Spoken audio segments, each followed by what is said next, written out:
"We're leaving tomorrow, Dad." The first time I heard the words, "We're leaving tomorrow, Dad. I've sold your beach house." My chest felt like it had been hollowed out. I froze in the middle of the living room, staring at her, unable to speak. The beach house had been our sanctuary, our escape from the chaos of life, and now it was gone. My daughter, Emma, didn't see the tears pooling in my eyes. She didn't know the weight of what she had just done. She thought it was just a house, just an old building by the shore, but to me, it was a lifetime of memories, of laughter, of moments that defined us. I tried to keep my voice steady, to mask the storm inside me. Why so suddenly?" I asked, trying to sound casual, though my hands trembled.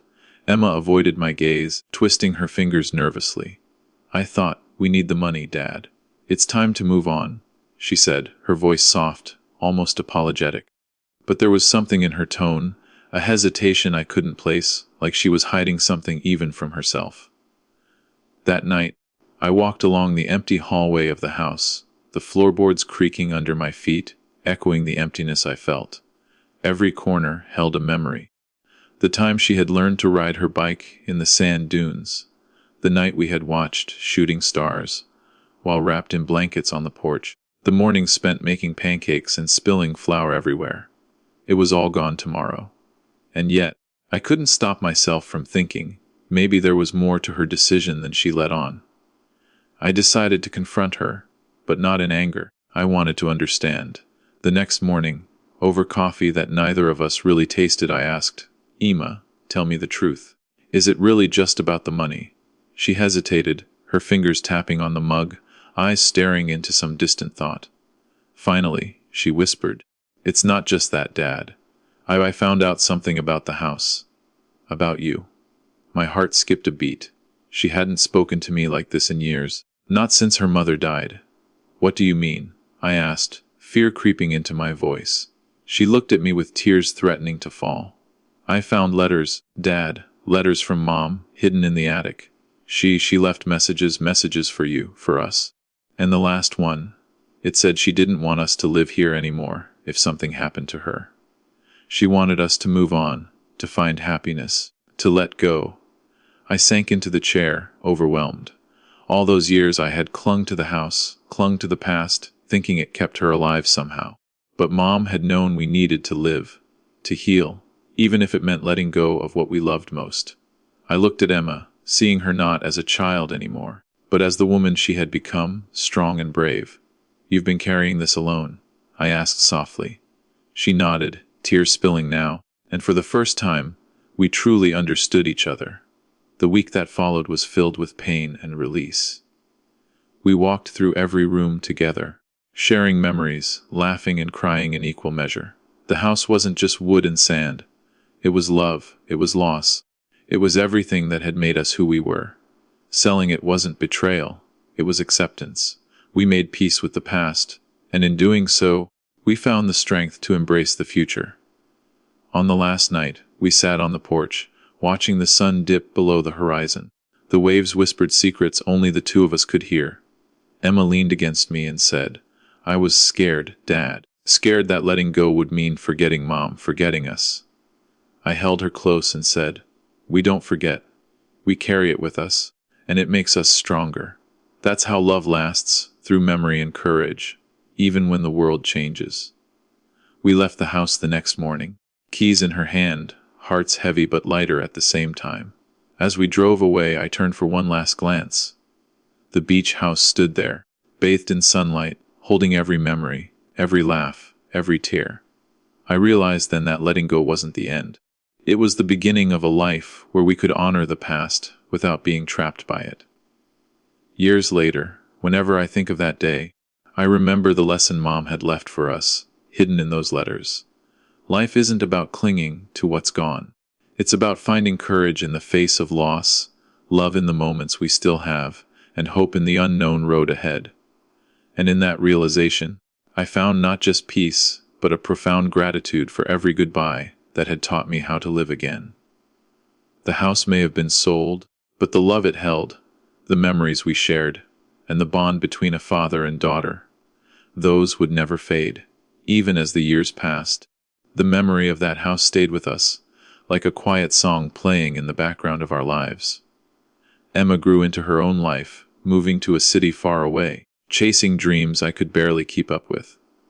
And I stayed closer to the shore, finding work that gave me purpose, but never filling the emptiness that had been that house, that home, that love. One evening, years later, I received a call. Emma's voice was shaky, almost breaking. "Dad, I need you to come," she said. My heart clenched, fear and hope tangled together. I didn't ask why, I just drove. When I arrived, I saw her standing in the middle of an empty lot, tears streaking her cheeks, her eyes searching mine. Behind her, there was nothing, just sand and sky, but somehow it felt heavier than the house had ever been. She whispered, "Dad, I found something. Something Mom left. Before everything." She handed me a small, weathered box. I opened it carefully. Inside were photographs, letters, and a journal, pages yellowed and fragile with age. Mom had written about us, about the house, about every fear and every joy she'd ever felt for our little family. But there was one letter, marked with my name, that I hadn't seen before. I unfolded it with trembling hands. Her words were simple, yet they cut through me deeper than I had imagined. When you lose this house, don't think you've lost me. I live in you, in Emma, in every act of love you carry forward. Let go of the past not because it is gone, but because it is yours to treasure, not to imprison. Live, laugh, forgive, and above all, never forget us, Das. I looked up at Emma, and for the first time, I saw her not as my child, not as my daughter, but as my equal in grief and love, in memory and hope. We didn't speak for a long time. Words weren't needed. The sun dipped below the horizon again, painting the sky in the colors of fire and farewell. And in that silence we understood. The twist of fate that had led us to sell the house, the letters that had been hidden, the long years of pain. It had all been part of a larger story, one that taught us patience, resilience, and the quiet power of letting go. Life had a way of circling back, of showing us the truths we needed when we were ready, and not a moment sooner. In the months that followed, Emma and I rebuilt something neither of us expected. Not a house, not a physical place, but a bond, stronger than ever, rooted in shared sorrow and mutual understanding. We traveled together, laughed until our stomachs ached, cried openly, and found joy in small, ordinary moments. The past became a foundation, not a chain. Years later, standing on a different beach, watching waves crash against rocks, I realized that the house had never truly been gone. It had lived in our memories, in our hearts, in every choice we made to honor love and family. And, in that realization, I felt a peace I had never known, a gratitude for loss that had taught me the depth of life, and the irreplaceable beauty of letting go. Life is fragile, fleeting, and full of unexpected twists, but it is also generous, offering lessons in disguise. We had learned to forgive, to embrace, and to continue loving even when the world demanded we leave the past behind. And as the sun set one last time that evening, Emma and I stood side by side, holding on to each other and the invisible home we had carried all along, a home built not of walls, but of memories, faith, and an enduring love that nothing could ever take away. In the end, the most powerful act of courage is not holding on, but letting go. And the greatest revenge life ever offers is the strength to rise above pain, to cherish what was, and to live fully, no matter what has been lost. The years rolled on, quiet but steady. Emma moved cities, got married, had children of her own, and every time she called, I could hear the echoes of that house in her laughter, in the way she told stories to her kids. I realized that Mom's words weren't just meant for us then, they were meant for every moment after, shaping the way we lived, the way we loved. One spring, Emma called me again, this time with excitement in her voice. "Dad, you have to come. I want you to see something." I drove the familiar road, past beaches I had once walked alone, until I arrived at a small, modest cottage she had bought for herself and her family. It wasn't the beach house, but somehow it radiated warmth and life. Sunlight spilled into every room, and I saw her children running across the yard, their laughter filling the air. For the first time, I understood something I had avoided for so long. Happiness wasn't tied to a place, but to people and love. We spent the afternoon on the porch, the air thick with stories, memories, and confessions. Emma told me about her struggles, her regrets, and the moments she had felt lost without the house. I told her about mine, about the nights I had walked the empty halls and cried for the life that once was. And in that exchange, we healed.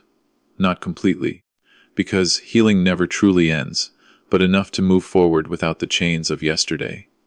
That evening, as the sun dipped behind the distant horizon, I realized that every twist in our story, the loss, the letters, the secrets we had uncovered, had led us here.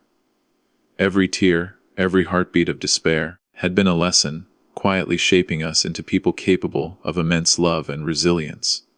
I thought of Mom, of the sacrifices she had made, the wisdom she had left behind, and I whispered a quiet thank you into the wind. Time has a strange way of teaching you things you don't realize you needed to learn.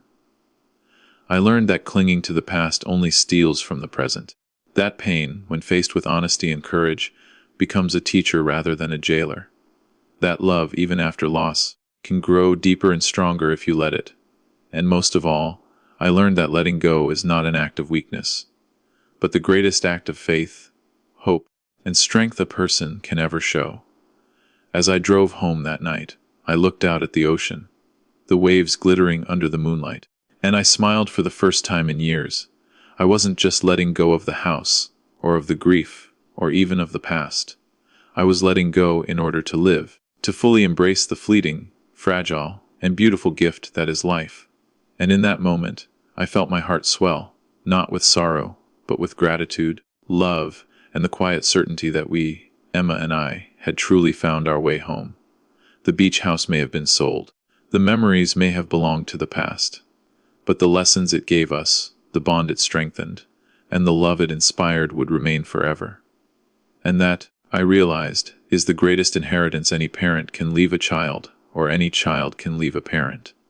In the end, we didn't need walls, or rooms, or doors. We needed each other. And that was enough. Years passed, and life continued its quiet rhythm. I watched Emma raise her children, guiding them with patience and love, the same way I had tried to guide her. Every time I visited, the house she had created felt alive in a way the old beach house never had. It was built not of memories alone, but of living moments, of laughter, mistakes, forgiveness, and growth. One rainy afternoon, as I sat by the window, watching droplets trace paths down the glass, Emma came to me with a small envelope. "Dad, I found this while cleaning the attic," she said. Inside was a faded photograph of Mom, smiling in the sunlight, a handwritten note at the back as, "Even when the house is gone, the love remains. Protect it, nurture it, and it will guide you home. See." I held the photograph to my chest, my eyes blurring. In that moment, I understood fully. It wasn't the house that mattered. It was the love, the family, the shared joys and pains, the courage to let go, and the faith to trust in tomorrow. Everything Mom had wanted for us had been realized, not in a building, but in how we carried her memory forward. Emma sat beside me, taking my hand. "Dad," she whispered, "I think I finally understand what you were trying to tell me all those years ago. It's not about holding on. It's about holding close what matters." I nodded, tears streaming down my face, not of sadness, but of relief, gratitude, and love. For the first time, I felt completely at peace. The struggles, the heartbreak, the fear of losing each other, they had all led us here, to a place of understanding and grace. That night, I walked outside, feeling the rain soak through my clothes, the wind whipping past me, and I realized life itself is like the ocean, restless, unpredictable, sometimes cruel, sometimes breathtakingly beautiful. And like the waves, we can either fight it and be tossed aside, or we can learn to move with it, to embrace the flow, and find our way back to shore again and again. I thought of the beach house, now gone forever. And I smiled, because it didn't matter. We carried it within us. We carried Mom within us. And as long as love remained, no loss could ever take that away. In the end, I understood the truth that had eluded me for so long. Life's greatest gifts are invisible. They are the bonds we nurture, the lessons we learn, the courage to let go, and the faith to love even after loss. And that is how we survive, how we grow, and how we truly live. As I looked up at the sky, now clearing after the storm, I whispered a promise to Mom, to Emma, and to myself. We will keep moving forward. We will cherish every moment, every smile, every tear. And no matter what the future holds, we will never forget that the greatest homes are not made of walls and sand, but of love, memory, and unwavering faith. And in that quiet, endless truth, I finally felt whole. The years moved on like the tide, sometimes calm, sometimes turbulent, but always carrying us forward. Emma's children grew up with the stories of the beach house, the letters, and the lessons we had learned. They didn't see the pain we had endured, but they felt the love that had carried us through it. And that was enough. One late evening, as I sat on my porch watching the sun set over the distant horizon, Emma came to sit beside me. She was quiet at first, watching the sky change colors, lost in thought. Then she spoke softly. "Dad, I realized something today. All the fear, all the grief, all the years we spent holding on, it wasn't about the house at all. It was about us, about learning how to live despite loss." I smiled, my heart swelling with pride and relief. "You've learned it well, Emma," I said. "Life isn't about clinging to what's gone. It's about carrying the lessons, the love, and the memories, and letting them guide you." She reached for my hand, and for the first time in years, I didn't feel the weight of grief pressing down on me. Instead, I felt hope, quiet and steady, like a lighthouse on a distant shore. We sat in silence, letting the wind and the sound of the ocean remind us that life, no matter how fleeting, is beautiful and full of second chances. That night, as darkness fell and the stars appeared one by one, I realized something profound. The greatest legacies we leave aren't in things, houses, or possessions. They are in the love we share, the courage we show, and the strength we inspire in those who come after us. And so, as I looked at Emma and her children, I knew that the house we had lost had given us something far greater than a place to live. It had given us understanding, compassion, resilience, and an unbreakable bond. A bond that no loss, no distance, and no time could ever erase. And in that moment, I understood fully. Mom had been right all along. True home isn't built with walls or sand. It's built with love, memories, and hearts that refuse to give up. And that, at last, was the most powerful inheritance we could ever hope to receive. The ocean whispered its eternal rhythm, the sky stretched wide above us, and for the first time in decades, I felt completely, unshakably at peace. We had survived the storms of life, and in doing so, we had found the home that had always been with us, inside our hearts. And I knew, no matter what tomorrow brings, we would continue forward, together, strong, and full of love. Time went on, quieter now but never empty. Emma's children grew older, chasing dreams of their own, and I watched them with a mixture of pride and nostalgia. Every laugh, every misstep, every small triumph reminded me of the lessons we had learned in that beach house. The courage to let go, the strength to keep moving, and the power of love to heal wounds we thought would never close. One morning I received a letter in the mail, written in the careful, familiar handwriting of Emma. She had left a note for me. "Dad, I finally understand everything. Life is fleeting, but love is endless. Thank you for teaching me to hold it close, even when everything else slips away." I held it in my hands and felt a wave of emotion so deep it almost took my breath away. I realized then that all the pain, all the heartbreak, had been worth it. Not for the house, not for the things we lost, but for the life we had gained, the understanding, the compassion, and the unshakable bond between father and daughter. That evening, I walked along the old shoreline, the place where the house once stood, now nothing but sand and wind. I closed my eyes and let the memories wash over me, the laughter, the tears, the quiet conversations, the storms we had weathered together. And in that silence, I felt Mom's presence, as if she were standing beside me, whispering that everything was as it should be. I took a deep breath, letting the salty air fill me, and I smiled. For the first time in a long time, I felt truly free. Free from grief, free from regret, and free to embrace the life we had built together, even without walls or rooms. Years later, when I tell this story to my grandchildren, I tell them not about the house, but about the lessons it gave us, that love can survive loss, that courage is forged in pain, and that the greatest homes are not made of bricks or sand, but of hearts that care, forgive, and endure. And as I sit here now, watching the sunset paint the sky in gold and crimson, I know this truth with every fiber of my being. The house was never just a house. It was a teacher, a guardian, a reminder that even when life takes everything from you, it can also give you everything that truly matters. The past, with all its sorrow and beauty, has shaped us. The love of family has carried us. And as long as we remember, as long as we hold on to each other, we are never truly lost. We are home. And that is the story I leave behind, not of walls and sand, but of love, loss, and the courage to let go. The house may be gone, but the life it inspired, the lessons it taught, and the love it nurtured will live forever. Because in the end, that is what truly matters. As the years unfolded, I began to notice the quiet ways life rewards patience. Emma became more than just my daughter. She became my companion, my friend, my anchor. We shared coffee in the mornings, walked the beaches in silence, and sometimes, just sometimes, we would talk about the house, not with sorrow, but with a gentle fondness. One late afternoon, a letter arrived from a distant cousin, someone I barely remembered. Inside, there was a small key and a notief. "There's a cabin your mother once dreamed of building near the cliffs. She wanted you to find it when the time was right." My hands trembled as I held it, the past and present colliding in a single heartbeat. I looked at Emma, and she understood without words. We drove to the cliffs the next day. There, hidden among the pines and wildflowers, was a small cabin. Simple, modest, but alive with possibility. It wasn't the beach house, and it wasn't meant to be. It was something new, something we could shape together.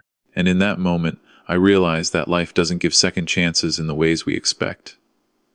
It gives them in quiet, gentle ways, through love, through hope, through the courage to move forward. Inside the cabin, we found old photographs, journals, and letters from Mom. Messages meant for us to discover when we were ready. She had left guidance, encouragement, and a reminder that home is wherever the heart is. We laughed, we cried, we held each other, and I knew then that the cycle of grief and healing had completed itself. Emma's children ran through the cabin's yard, chasing seagulls and laughter, their voices filling the space with life. And I sat back, letting it all wash over me, the wind, the waves, the sun, the love that had carried us this far. It was not the house we had lost that mattered. It was everything it had taught us, that pain is temporary, that letting go can be powerful, and that love, when nurtured, never dies. That night, as we lit a small fire outside the cabin, Emma whispered, "Dad, I think Mom knew we would find this, our own place to grow, our own way forward." I nodded, feeling tears sting my eyes. She did, and she knew we could survive the storms together. And so, with the stars above and the ocean below, I understood fully that life is not about clinging to what we've lost.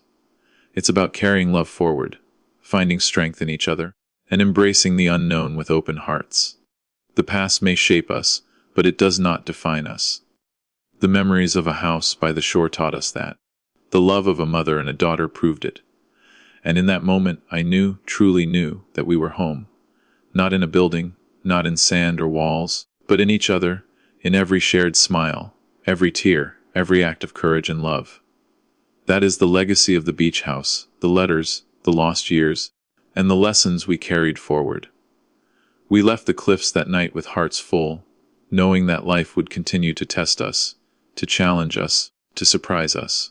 But we had learned the greatest truth: love endures, memory strengthens, and letting go can set you free. And so, the story continues, not in a house, not in the past, but in every moment we live, in every bond we nurture, and in the endless horizon that awaits, full of hope, full of life, and full of love. Seasons changed, and with them came quiet reminders of how far we had come. Emma's children grew bolder, chasing the waves along the shore, laughing with the reckless joy only childhood allows. I watched them from the porch of the cliffside cabin, feeling an unfamiliar lightness in my chest. The weight of grief that had once anchored me was gone, replaced with something fragile, yet strong: peace. One evening, as the sun melted into the horizon, painting the sky in shades of gold and crimson, Emma came to sit beside me. She was quiet for a long moment, watching the ocean. Then she spoke, softly but firmly. "Dade, do you ever think about how we almost lost ourselves in the past? How we clung to things that weren't meant to hold us?" I nodded, my gaze fixed on the waves. "Every day. But that's the thing about life, it teaches you in its own time. Sometimes painfully, sometimes gently. The house, the letters, all of it. It was never really about what we had. It was about who we became because of it." Emma took my hand, and for a moment, the years of fear, pain, and hesitation fell away. I saw the little girl who had once run barefoot through the sand, but also the woman she had become, strong, wise, compassionate, and endlessly patient.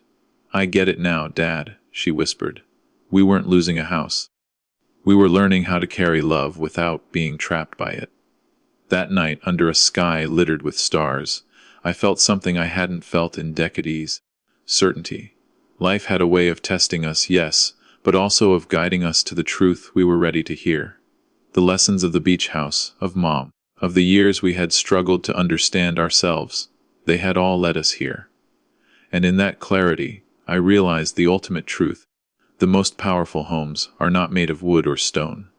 They are built in moments of trust, in acts of love, in courage in the face of fear, and in the bonds that survive time, distance, and loss. Emma's children ran through the yard again, their laughter mingling with the crash of the waves. I watched them, my heart full, knowing that the legacy of love we had carried forward would continue long after we were gone. The house we sold, the years of grief, the hidden letters, they had all shaped us, yes, but they had not defined us. We had defined ourselves through patience, through forgiveness, and through embracing life with open hearts. I turned to Emma, and we shared a quiet smile, a wordless understanding. We had survived storms we never thought we would. We had let go when it hurt most. And we had found home, not in buildings, not in memories, but in each other, and in the endless capacity of the heart to forgive, to hope, and to love. And as the ocean whispered its eternal song, I knew that no matter what tomorrow brought, we were ready. Because love endures. Because memories guide. And because letting go can be the greatest act of courage a person can ever achieve. The beach house was gone, but the home it created within us, strong, unbreakable, eternal, would remain forever.